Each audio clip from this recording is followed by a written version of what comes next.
very much. Bursts into flame. She does it perfectly. Her exactness and adherence to detail is excruciating. I look at her neck, her jaw, her mouth, her eyes, the force of her motion as she walks by me. She's so natural at passing me, like I'm not even there.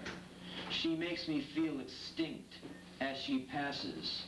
Her beauty destroys me, as it should, when she walks by to her destination, far away from me.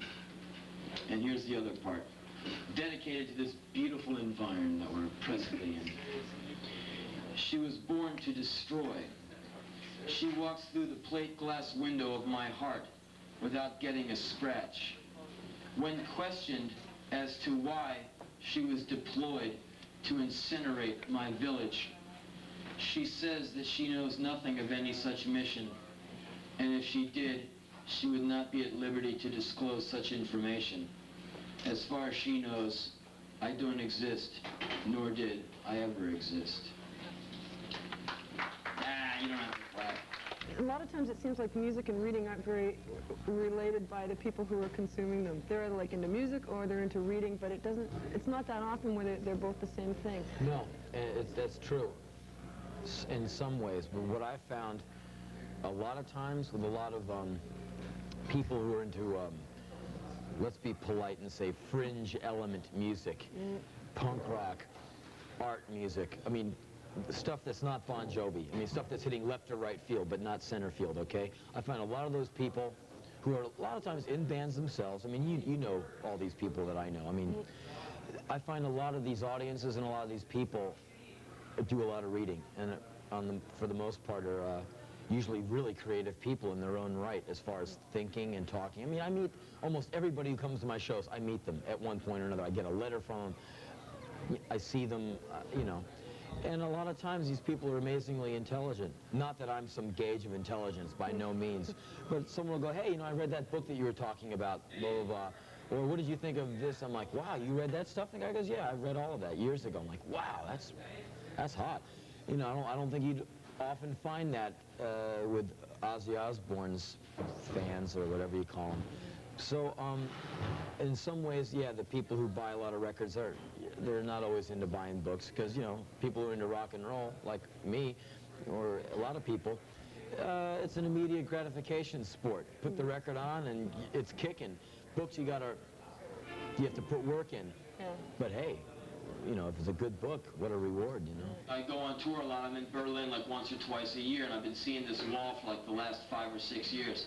And I always go visit it. I get up early in the morning before I got to split, and I always go over the wall and kind of hang out. There's a pretty wild location you can go to right next to Hitler's house. They built him this big old thing. I forget what it's called, the Rockstadt or some shit. But anyway, they built this big old castle for the dude, and it's right next to the wall, of course. And I always walk up and down the wall and just look at all the graffiti because artists have like taken over the wall and these beautiful paintings going, you know, all kinds of murals and all kinds of really cool graffiti. Like people spray paint ladders onto the wall and write down like lyrics of bands and stuff. It's really cool. And every year they have an outdoor rock festival in West Berlin, and they get this big whooping PA and they aim it to the east. So all the kids near the wall in East Berlin can hear it, and it apparently has big riots over in East Germany because everyone wants to rock out and get into the music, and the guards keep pushing them back, you know, because they have these bands playing through a mega PA blasting right into the territory there. But there's this one wild thing, man. When you go to some parts of the wall, they have these places for tourists. They have observation decks. You can climb up this ladder and go to a wooden platform so you can take your pictures of over the wall. And over the wall, in some sections, there's a long field that just goes. It's like a big putting green. It's this like really flat green field. And there's mines all through it. So there's no people there except a few guards in guard towers. And they don't f around. They got machine guns. And if you look at them too long, they look back at you and they got these Uzis or whatever they're carrying, MAC-10s or whatever. And it's serious, man. People try and escape and they get shot down dead. And here's a wild thing, man. They have bunnies, all these little bunny rabbits live on this field because there's no animals to kill them, no wolves or foxes or whoever eats rabbits, and they're too light to set off the mines. So you'll be looking over and it's like total oppression. Here's barbed wire, rolls of barbed wire, the Berlin Wall, guys with machine guns looking very unfriendly, this whole total prison where no one can get out, and little bunny rabbits scampering all over the place. It is the weirdest juxtaposition because the rabbits look so happy, they're still running all over the place like, whee, you know, yahoo, you know. It's just so weird, like bunnies and machine guns, it's weird. Someone should do a record, bunnies and machine guns. Do you ever write only for impact? Do you mean like shock value or something? Your work does have shock value to it. No, shock value is the wrong word. Maybe my work sometimes shocks people, but that's not my intent. Right. I don't take much stock in shock value. I mean, I would never write something to blow you away. Yeah. The reason I do write to have impact, but to just have impact not for the sake of impact, but to really express myself in a hopefully undiluted manner. And if that sometimes is a heavy impact thing, well, okay. But yeah, I mean, any artist or any writer, musician, terrorist, movie star type should try to have impact. I mean, otherwise it's just entertainment, you know, it's Dean Martin time. That's non-impact. I'm more interested in something that moves me, like reading a good book, you know, reading Camus or Celine, you know. Sure, Camus is fiction, but it moves you. It makes you feel things, you know, and that's impact. This guy tells me this story about how he was, you know, a black guy in Vietnam, and they said, well, they had all the black guys together in one group. They didn't want them mixing with the white guys. The white guys just didn't want them around, so they're all in this one little group of guys, about 40 of them. They went into a village. And he talked about how this little kid came into the middle of all of them. And they're all kind of playing with the kid, and then the kid blew up. And blew away most of his friends. And then he just kept on telling me about that and about how he's hungry and how he can't find work. And then he was pretty drunk, and then he fell asleep and fell into me. He kind of went, I'm hungry. And he fell asleep, and I just kind of leaned him back up against the bench, and I took my shit, and I went on the train, and I went away, and it just made me think about how, you know, there's all these broken, fractured people screaming for help, but they're invisible. You know, these people who watch their friends' brains get blown into their laps. They're invisible. They're on the streets yelling for help, you know, giving out every possible flair and attention, help me, and like no one sees it. No one gives a and it's so ugly, man. It's like one of the ugliest things I've ever seen, and it's all about walls, you know. The whole fucking deal is all about walls, keeping your wall up. Everyone here has walls. I got mine, you got yours, you got all kinds of walls. Walls you got for different purposes, you know, and you always think, I should take down my walls. You should, man. Your walls are some of your best protection. I remember that one of the first walls that I put up is when my mother's boyfriend was beating on me. I remember one time on a particularly outrageous ass whoop, and he like pulled my pants down and stripped me naked, and he was beating me with his belt. And he beat me. I had welts up and down my back and legs. And then he left the room. And I figured, okay, well, finally I survived that. I was like 6, 7 years old at the time. Then he comes back in and starts wailing on me again, like round 2. I'm like, God damn, you know. And then he came in a third time, and he starts kissing me. And I'll never forget the taste of the tobacco in his mouth and the stubble of his beard all over my face as he kissed me and said, I'm sorry. And he was kissing me all over me and hugging me. And I was bleeding on my back and on the back of my legs. And after that, I kind of set up this defense mechanism to where I stopped really understanding my mother as any kind of relation to me, and I took it over to my father. And then from then on, I said, yeah, that's my mother and that's my father. These people that I know, but they're no mother relation to me, man. That's not my blood, that's not my DNA, that's not my anything. And I never took the wall down. He goes, well, I got this company I've been working on since REM has taken some time off from the road. would you, you know, come on down to Athens when you do your gig and let's like just do something. I said, okay, if you want to do something, fine. I mean, I'm not interested in doing rock videos personally. I'd rather just take the same money and put it into the record, you know, get a better van, you know, get a better drum set. You know, videos to me, you know, for a band like what we do, you know, we're not the Cult. Videos aren't going to help us. You know, it's just money that we can't afford to spend, you know.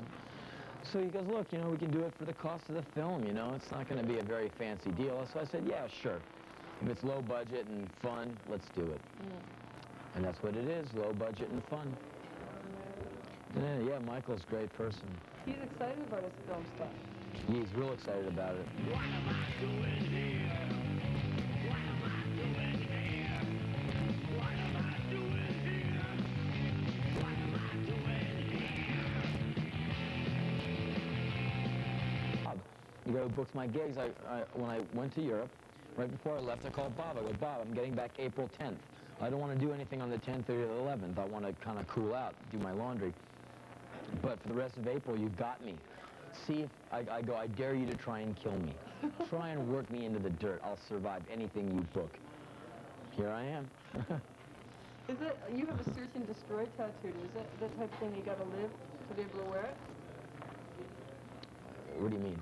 Well, I'm not sure if that, like, I don't know where that comes from. Is search and destroy some... Search and destroy is a term that was used in Vietnam. Oh, okay.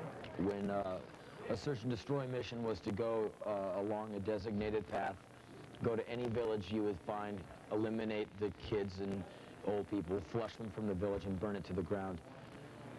And the concept of search and destroy, for me, is just my attitude towards life, which is to explore everything thoroughly, each emotion, each strength, each weakness, break it into its component parts and find out where the truth lies. You know, push it, you know, and at the end of the mission, hopefully you're spent. That's my concept, you know. It's a very Nietzschean type thing. It's like pulling yourself towards death by living life so fully. And the way I do it, my little way of doing it, is by performing and pushing myself physically and mentally and really trying to express myself flat out, you know, without holding back. You set up tests for yourself? Yeah. I'm not interested in life very much outside of the stuff that really pushes me. Life is pretty boring in a lot of ways. It's a ritual. You know, you got your ritual, I got mine, you know. So if you think about it, you know, the first guy felt like the fifth guy, feels like the 20th guy. I mean, it's just biology, you know. And the first meal, the 10th meal, I mean, sleep, wake up, you know, it's a circle. So for me, to make it interesting and to make it mean something, I really find meaning in the grind, in the push, you know. I find most illumination in states of exhaust and fatigue. That's where I get my high, you know, like when I play with the band, I you know, push myself very physically, and from that, you know, I really get gone into the music, you know. I really enjoy it. Hurts like hell to play. Never did a gig that was any good that didn't hurt. And just, you know, sometimes we book these tours, you know, like 8 weeks. It makes me wince, just going, God, am I going to survive this? But I like being in situations where I got to really pull myself together to get through it. And it's not Cambodia, it's not San Quentin, you know, I'm not dodging bullets, it's just a club. But it's as close as I get to so I can really push myself and see what I'm made out of. And that's what I'm really interested in. You know. This is a true story. The phone rings at Rollins Central. I wipe away the 16-year-old girls calling at me. Grab the phone. Rollins Incorporated. It's my mom. My mom, who used to be a dish-throwing, chain-smoking, wine-drinking, neurotic, crazy woman, got into this thing called Earhart Seminar Training, EST. This kind of quasi-bleeding-ass, liberal, Eastern winds, philosophy, religion, designer philosophy thing. Anyway, it transformed my mom from, I hate you, I never want you, to, wow, yay, I want you to know that I'm here with being here with this feeling that I really want want to express that for you to get that I really like where you're at now. Can you get to that here now? Oh, that's a bit of a mouthful, Mom. Let me think about that. I just want you to get that I am really into where you're at. Oh, I'm in your kitchen, but, I mean, she's really, yay, yay, great. She's like this one-woman cheerleading squad, and she married this guy, Les, who's awesome, man, one of the smartest motherfuckers I've ever met. And he's kind of like the cosmic tugboat of love. He just kind of stands there like this going, oh, wow. And anytime there's a big crisis, my mom's like, oh, great, wow, yay, yay. And Les is like, oh, Iris is doing a happy thing. Yeah. Oh, Iris, right on, you're doing happiness. Far out. I mean, so they're a really wild duo, you know? Because my mom's like, yay, yay! It's a spaz, and like Les just kind of lumbers along going, far out. Look, Iris is happy. Wow. Yay. Go, yay. I support that. You know, don't block. No blocking. You're blocking me. Be here now. You know? So my mom is kind of far out, you know? And so I get the call. Henry, it's your mother. Happy. Hi, Mom. What's up? How's your music? It's just coming right along, Mom. How's the opus, baby? Oh, we just finished writing it, Mom. It's coming right along. Well, what's up, Mom? Me and Les just went to go see this great movie. That's great, Mom. What is it about? It's about this band on tour, and they're playing these songs, and me and Les bought the soundtrack, and we think it's fucking great. That's great, Mom. And I'm thinking to myself, a rockumentary in the theaters now with a soundtrack. What could this be? No. Not my own mommy. No. Mom? What is the name of said rockumentary? It's about this band called U2, and it's called Rattle and Hum. Have you ever heard about it? I'm like, oh no. Mom, listen to me. Sit down, I have to talk to you. And for 20 minutes, I tried to explain how U2 is thoroughly bastardized and reamed American black music, how they're the most bogus, multi-million-dollar corporation. Oh, Mom, you think IBM is bad? You think those motherfuckers are the devil at a level, Mom? Bono is Satan. You can't make your mom understand that kind of shit from 3,000 miles away. Not when she's like my mom. I get that you don't like it, and I want you to know that I support that, and I'm there with you not being here with me on that. Okay, Mom. Right. Bye, Mom. Click. Weeks later, it's Saturday night in Los Angeles. I am out on a date. And my ears, my little tiny pointed ears, prick up. Ha! The B word. Bono,